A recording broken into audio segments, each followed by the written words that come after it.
سلام، اینجا چیزه و من میخوام با همه چیز شوخی کنم. ممکن فردا با چیز شما شوخی کنم. فعلا میخوام با چیز جشنواره شروع کنم. من دیدم کاری که بلد نیستم، فیلمی هم که نساختم، چیزی هم که نشدم.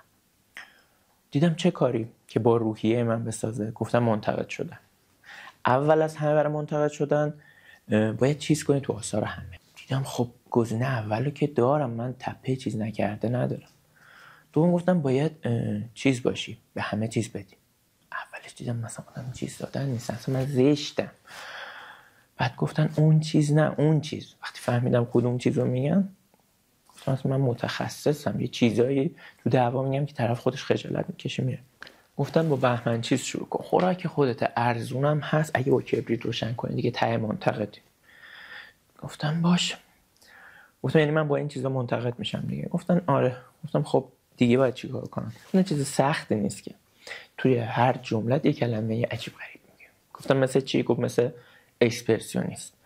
و این شد که من منتقد شدم و میخوام برای اولین بار فیلم صدامو براتون انتقاد کنم، اکسپرسیونیسمش کنم. ولی قبلش بذارین یکم از شما انتقاد کنم، آدمایی که میان سینما با اون انتقاد کنم. فیلم رد سنی مگه نداره؟ دست بچه 5 سالتو گرفتی آوردی سینما صدام ببینه؟ ابراهیم تاتلیس بذاره بگه؟ اونا به ما چه هستن؟ بیار اصلا نوزاد بیار. ولی فیلم رد سنی داره. چون که میای سینما، چون که آدم فرهنگی هستی، جشنواره بلیط گرفتی، خانوادگی نمیان.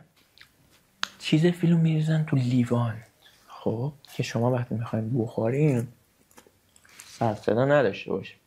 چون اگر با جاش بخورین خیلی سر صدا میکنه.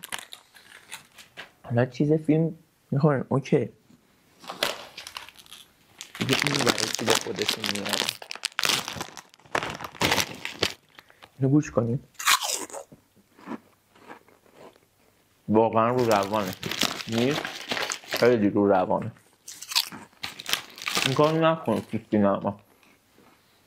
باید یکی دوست نداشته باشه صدا چراغ خوردن شما رو بشینم. بگذاریم مثلا بریم سراغ فیلم. آقای پدرام پورامینی، من میتونم پدرام صدات کنم دیگه، چون یه سال من کوچیک‌تری و باید چیز بزرگتر کوچیک‌تری هم نگه داشت دیگه. پس من پدی هم میتونم صدات کنم. خب از تیتراژ شروع میکنم.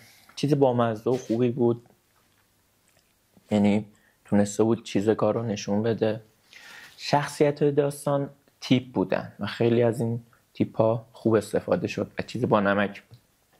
فیلم شروع چیزی داشت و کم کم خودش رو پیدا کرد، مخصوصا با ورود خانم صمدی. و در کل از نظر من صدام چیز بدی نبود، میتونست چیز بهتری باشه. شما چیزهای خوب سینما آوردی. رضا عطاران چیز بزرگیه و هر کاری که حالا فارغ از رضا عطاران بانو صمدی هم باشه، قطعا اون فیلم خوبیه، قطعا. اصلا چون ایشون بود فیلم خوبی شد. طراحی صحنه چیز خوبی بود، اینم فکر میکنم به خاطر خانم صمدی باشه. طراحی لباس هم چیز خوبی بود، فضای دهه 50 و 60 رو نشون داد که احتمالاً که نه قطعاً به خاطر وجود خانم صمدی بوده. دیالوگ نویسی و طراحی چیز خوبی نبود، این دیگه به خودت ربط داره، ولی اونم چون خانم صمدی بود چیز خوبی بود.